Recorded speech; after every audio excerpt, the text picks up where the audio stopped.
स्वागत है students. Question है कि body of density rho is dropped from rest from A height h into a lake of density sigma. This sigma is greater than rho. The maximum depth to which the body sinks inside the liquid, neglecting viscous effect of the liquid. तो ये option है, इनमें से choose करना है कि which option is correct. Actual में यहाँ हो क्या रहा, पहले ये समझते हैं। देखो, हो ये रहा है कि हमारे पास एक बॉडी है और इसको हमने h1 हाइट से ड्रॉप कराया, तो ये जाके पानी के सरफेस से टकराएगा। और जब पानी के अंदर ये डूबना चालू करेगा तो इसको दो फोर्स मिलेगा, एक ऊपर बॉयंसी और एक नीचे वेट। जब ये पूरा डूब जाएगा तो यहाँ पर बॉयंसी जो है वो तुम्हारा अधिक है। क्यों? क्योंकि सिग्मा इज ग्रेटर देन रो। तो जब तुम्हारा लिक्विड का डेंसिटी अधिक है तो ये तो डूब करके नीचे बैठने वाला है नहीं, सिंक करने वाला है नहीं। ये एक्चुअल में अपथ्रस्ट ज्यादा होने की वजह से ये डूबेगा तो नहीं, इतना श्योर है। समझ गए? क्लियर है? क्योंकि तुम खुद सोचो कि जो अपथ्रस्ट है वो इससे ज्यादा है, तो कैसे डूब सकता है? तो होगा क्या कि जब हम इसको h1 हाइट से गिराएंगे ना, तो यहाँ आते आते इसका कुछ वेलोसिटी हो जाएगा, मान लो v। तो ये जो वेलोसिटी हुआ है ना, ये जब तक जीरो नहीं होगा तब तक ये नीचे जाएगा, और जैसे ही इसका वेलोसिटी जीरो हो जाएगा उसके बाद इसको फील होगा। वेलोसिटी जीरो होने का भी रीजन है क्या कि अब थ्रस्ट हमेशा ज्यादा था mg से, तो इसलिए धीरे धीरे इसका वेलोसिटी जीरो होते होते पूरा खत्म हो जाएगा, कम होते होते पूरा खत्म हो जाएगा।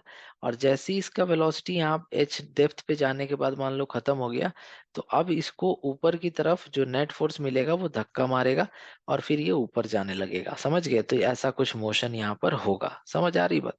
तो वही पूछ रहा है कि अगर हम इसको h हाइट से गिराए या h1 हाइट से गिराए, ठीक है, तो एक काम करते हैं, हम लोग इसको h ले लेते हैं और इसको h1, क्योंकि क्वेश्चन में ऐसा बोला है कि h हाइट से हम लोग उसको गिराए। तो जब h हाइट से गिराएंगे तो v square equal to u square plus 2gh। u zero था, ड्रॉप किए ना हम उसको, तो v स्क्वायर क्या हो गया, रूट 2gh, जिसको हम लिख सकते हैं v equal to root under 2gh। मतलब ये जब यहाँ पहुंचा, पानी में डूबना चालू किया, तब इसका वेलोसिटी v है जो कितना है, रूट 2gh।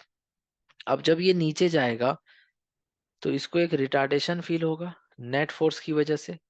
और वो नेट फोर्स क्या है, ऊपर का फोर्स अपथ्रस्ट, नीचे का फोर्स mg। तो ये इसको नेट फोर्स देगा। तो नेट फोर्स क्या होता है, mass into acceleration. F B का वैल्यू क्या होगा, sigma V G, sigma density of the liquid volume submerged into G. M G क्या होगा, density of the body into volume into G. तो यहाँ से जो उसको ऊपर की तरफ मिलेगा फोर्स की वजह से एक्सेलरेशन ऊपर की तरफ, जो एक्चुअल में रिटार्डेशन का काम करेगा, वो कितना हो जाएगा। यहाँ से तो वी जी कॉमन आ जाएगा, तो वी जी कॉमन आ गया तो sigma minus rho by M. और एम क्या है, मास ऑफ द बॉडी। तो मास ऑफ द बॉडी तो हम आराम से लिख सकते हैं,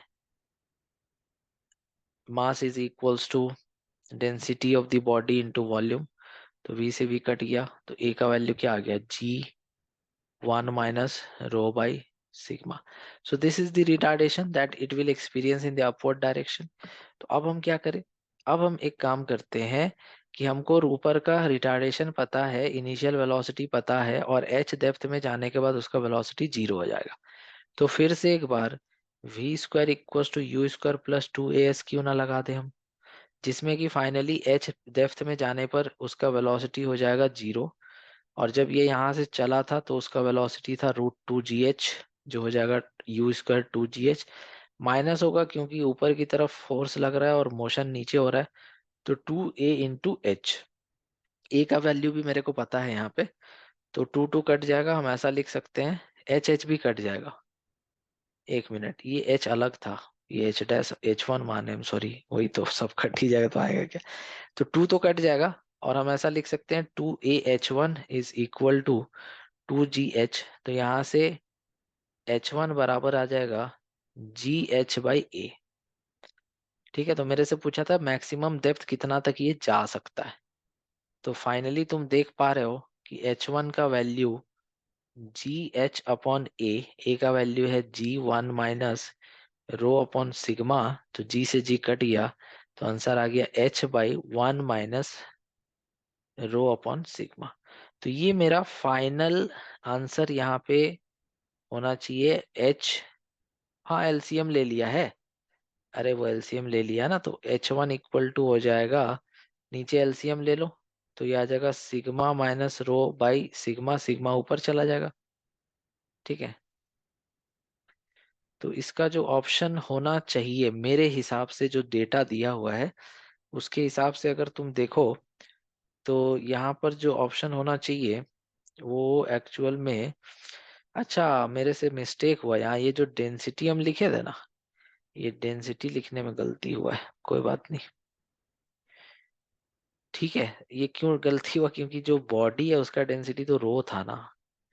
चलो सुधार लेते हैं, वो सिंबल लिखने में गलती हो गया, कोई बात नहीं। तो तुम भी सुधार लो उसको। तो यहाँ पे तुम्हारा जो रो था वो rho into density of the body into volume of the body, तो ये हो जाएगा सिग्मा, सिग्मा, सिग्मा यहाँ पे हो जाएगा अपॉन रो, और यहाँ होगा -1। ठीक है, ये आएगा। तो यहाँ रखो सिग्मा अपॉन रो -1, ये आ जाएगा, जी कट जाएगा तो sigma minus rho by rho, तो फिर ये रो चला जाएगा ऊपर और नीचे बचेगा सिग्मा माइनस रो।